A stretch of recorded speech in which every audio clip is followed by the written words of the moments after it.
Welcome to Cryptic Chris, where we talk about the weird, strange, and benign. I have to start this video with a heavy heart and a disclaimer. The subjects in this video are going to be hard to listen to. If you feel uncomfortable with this topic being discussed, the only way to stay safe is to click off the video now.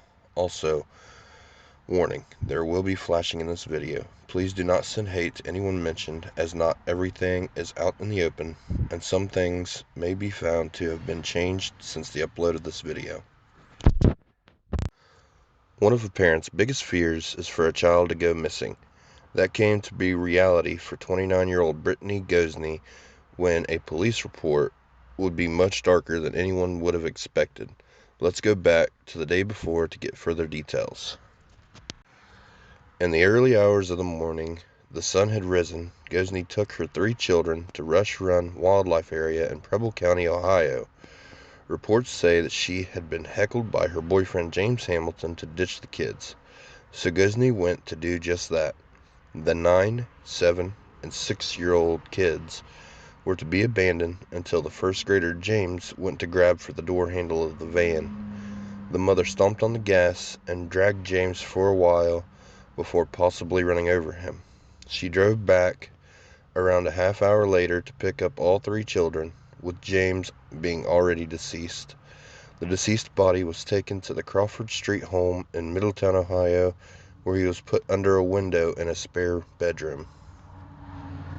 Hamilton and Gosney waited until around 3 in the morning to take the body of James out of the house while the other 2 kids were asleep.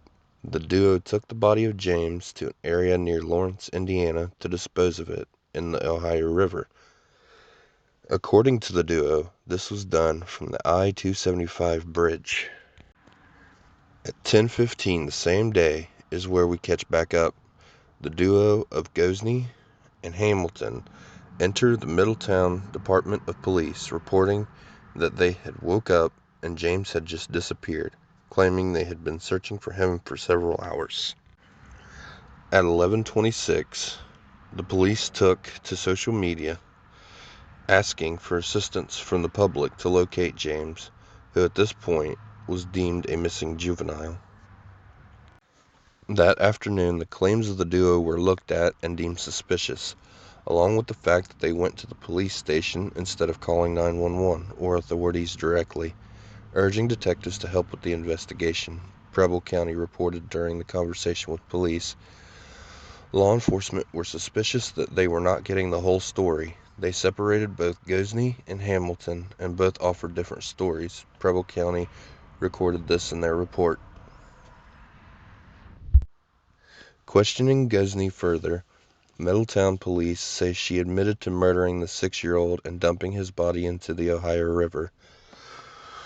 Gosney was transported to Rush Run Wilderness Area to meet with investigators and to point out the spot where the incident took place. Investigators took photos and made a diagram of the area within Rush Run parking lot. They reported that the immediate area and parking lot was checked and no viable evidence was located. At 2:35 that evening, the Middletown police released an update. We are no longer looking in the Crawford Street area. New information has led us outside the city limits. Thank you for your assistance. At 9:30 that night, Middletown police announced in a press release that Gosney and Hamilton have been arrested on charges stemming from Hutchinson's death. Gosney is charged with murder, abuse of a corpse, and tampering with evidence. Hamilton charged with abuse of a corpse and tampering with evidence. Police also announced they are searching in the Ohio River at the time at an undisclosed location where Hutchinson's body was suspected to have been dumped. Both Brittany and Hamilton are jailed into the Middletown City Jail. On Monday, the 1st of March, at 1:30, Gosney and Hamilton plead not guilty to the charges at their hearing at the Middletown Municipal Court. Brittany is being held on a $1 million bond, whereas Hamilton is held at a $10,000 bond. At 2:30, there was reportedly a vigil set up at the Middletown City School for Hutchinson. On March the 5th, the body retrieval of Hutchinson from the Ohio River has been paused due to high rising waters and is to be continued this Sunday. Thanks for making it to the end of the video, and please send support for the family, as I heard the father say they could have brought James to him at any time, and I'm sure this is hard. Please like the video to let me know you made it all the way through, and I want to personally give an apology to the family for their loss.